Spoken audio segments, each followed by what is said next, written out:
Love is a choice you make from moment to moment. നമ്മൾ കുറേ ദൂരം നടന്ന് ക്ഷീണിച്ച് വലിയ തണൽമരത്തിൻ്റെ ചുവട്ടിലെത്തുമ്പോൾ കിട്ടുന്ന ഒരു ആശ്വാസമുണ്ട്.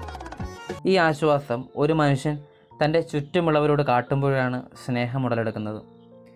ഒരിക്കൽ ജോസഫ് അന്നക്കുട്ടി ജോസ് ഇങ്ങനെ പറഞ്ഞു, നമ്മൾ ഈ റിവഞ്ച് എടുക്കുന്നത് എങ്ങനെയെന്നറിയാമോ? നമ്മളെ പറ്റിച്ചവരെ കൊണ്ട് കൈയടിപ്പിക്കുമ്പോഴാണ്. നമ്മളെ ഉപദ്രവിച്ച, നമ്മളെ കുറ്റപ്പെടുത്തിയ, ഒഴിവാക്കിയ ആളുകൾ നമുക്ക് വേണ്ടി കൈയടിക്കുമ്പോൾ അതിലും വലിയ റിവഞ്ച് വേറെയില്ല.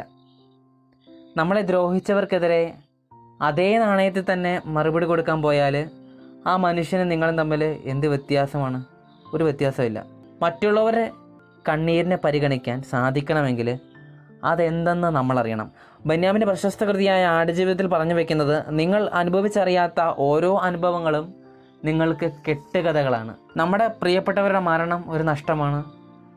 ഈ നഷ്ടം സ്നേഹത്തെ തിരയുന്നുണ്ട്. നമുക്ക് ജീവനുള്ളപ്പോൾ പറയാനുള്ളത് നീട്ടിവെക്കാതെ പറയുക. നാളെ സ്നേഹം പങ്കുവയ്ക്കാൻ വേണ്ടിയിട്ട് അവർ നാളെ ഇല്ലെങ്കിലോ? സ്നേഹത്തിന് മരണത്തോളം വിലയുണ്ട്. ഒരു മനുഷ്യനിൽ നിന്ന് മറ്റൊരു മനുഷ്യന് കിട്ടുന്ന ഏറ്റവും വിലപിടിപ്പുള്ള സമ്മാനം അത് സ്നേഹമാണ്. മദർ തെരേസ ഒരിക്കൽ പറഞ്ഞിട്ടുണ്ട്, നിങ്ങൾ ഒരു മനുഷ്യനെ വിധിക്കാൻ തുടങ്ങിയാൽ ഒറ്റ പ്രശ്നമേ ഉണ്ടാവുള്ളൂ, പിന്നെ നിങ്ങൾക്ക് ആ മനുഷ്യനെ മനസ്സിലാക്കാനുള്ള സമയം ഉണ്ടാവില്ല. നമ്മുടെ ജീവിതത്തിൽ 2 കാര്യങ്ങൾ ചെയ്യാനുള്ളൂ. 1, മറ്റുള്ളവരോട് പുലർത്തുന്ന സ്നേഹം. 2, നമ്മോടും പുലർത്തുന്ന സ്നേഹം. സച്ചിൻ ടെണ്ടുൽക്കർ പറയുന്ന ഒരു പഞ്ചിങ് ഡയലോഗുണ്ട്, ഒരു നല്ല കളിക്കാരനാകുന്നതിനേക്കാൾ നല്ലത് ഒരു നല്ല മനുഷ്യനാകുക എന്നാണ്. നമുക്ക് ചുറ്റും പലതരത്തിലുള്ള മനുഷ്യരുണ്ട്. ചിലർ ഇന്നലകളിൽ ജീവിക്കുന്നവരാകാം, നാളുകളിൽ ജീവിക്കുന്നവരുണ്ട്. പക്ഷേ നമ്മൾ ഇന്നിൽ ജീവിക്കുക, ഓർമ്മകളുടെ ഭാരമില്ലാത്ത നല്ല ഓർമ്മയുള്ള മനുഷ്യരായി.